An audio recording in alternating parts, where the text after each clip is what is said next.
আসসালামু আলাইকুম এভরিওয়ান, সবাইকে স্বাগত জানাচ্ছি আমার আজকের আয়োজনে।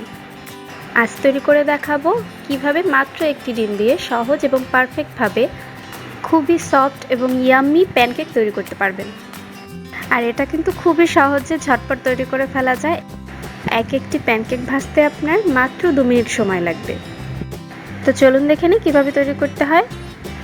তার আগে বলে নিচ্ছি, যারা আমার চ্যানেলে নতুন তারা এখনই আমার চ্যানেলে সাবস্ক্রাইব করে নিন, এবং যারা অলরেডি সাবস্ক্রাইব করে ফেলেছেন তাদেরকে অসংখ্য ধন্যবাদ। প্রথমে কেকের ব্যাটারটা তৈরি করে নিচ্ছি, আর সেজন্য একটি বাটিতে আমি একটি ডিম ভেঙে নিচ্ছি। এখন 3 থেকে 4 মিনিট খুব ভালোভাবে ডিমটি ফেটিয়ে নিচ্ছি। আর এই কাজটা আমি হ্যান্ড উইস্কের সাহায্যে করছি, আপনারা চাইলে কাঁটা চামচ বা ইলেকট্রিক বিটারের সাহায্যেও করতে পারেন। এটা ভালোভাবে ফেটানো হয়ে গেলে দেখবেন এর উপরে ফেনা ফেনা একটা ভাব চলে আসছে। এই পর্যায়ে এর মধ্যে অ্যাড করে দিচ্ছি 1/3 কাপ পাউডার সুগার। তবে আপনারা এখানে পাউডার সুগার ব্যবহার না করে নর্মাল চিনিকে পাটায় পিষে নিয়ে অথবা ব্লেন্ডারে ব্লেন্ড করে নিয়েও ইউজ করতে পারেন। চিনিটা আমি 2-3 মিনিট ধরে খুব ভালোভাবে মিক্স করে নিয়েছি। এবারে আমি এর মধ্যে অ্যাড করে দিচ্ছি প্রায় 1/4 কাপ রান্নার রেগুলার তেল। তেলটাও খুব ভালোভাবে এর সাথে মিক্স করে নিচ্ছি, এবং এরপরে এর মধ্যে দিয়ে দিচ্ছি প্রায় 1 চা চামচের মতো লেবুর রস।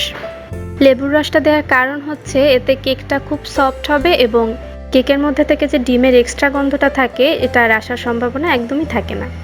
এবার এর মধ্যে দিয়ে দিচ্ছি 1/3 কাপ ময়দা।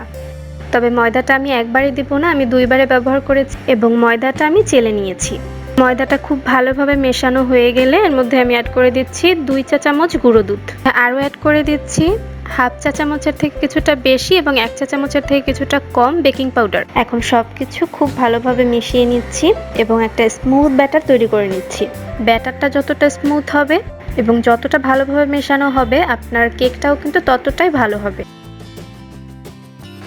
ব্যাটারের ঘনত্বটা দেখুন, এটা কিন্তু কিছুটা কনডেন্স মিল্কের মতো হবে। চুলায় আমি একটি ফ্রাই প্যান বসিয়ে দিয়েছি। চুলার আঁচ লো রেখে আমি প্যানটা গরম করে নিয়েছি। আর এখানে যে আপনাকে ননস্টিকের প্যানই নিতে হবে এমন কোনো কথা নেই, এটা আপনি যে কোনো কড়াইয়েও কিন্তু করতে পারেন।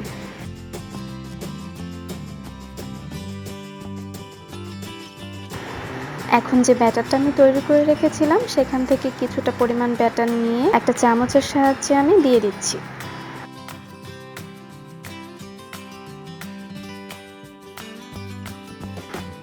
এরপর একটি ঢাকনা দিয়ে ঢেকে এটাকে রেখে দিচ্ছি ঠিক 2 মিনিটের জন্য।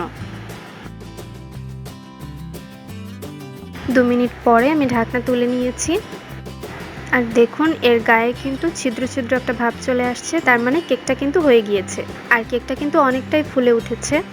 এখন কেকটাকে উল্টে দিচ্ছি, এবার ঢেকে রেখে দিচ্ছি 30 সেকেন্ডের জন্য। 30 সেকেন্ড পরে ঢাকনাটা তুলে কেকটা আমি তুলে নিচ্ছি। একইভাবে আমি সবগুলো কেক তৈরি করে নিচ্ছি। তবে প্যানে প্রথমবারে তেল ব্রাশ করার পরে পরবর্তীতে আর তেল ব্রাশ করার দরকার নেই। এই কেকটা কিন্তু খুবই সহজে ঝটপট তৈরি করে ফেলা যায়, এবং খেতেও কিন্তু দারুণ লাগে। আর কেকটা যে কতটা সফট হয় সেটা যখন বাসায় নিজেরা তৈরি করবেন তখন নিজেরাই বুঝবেন।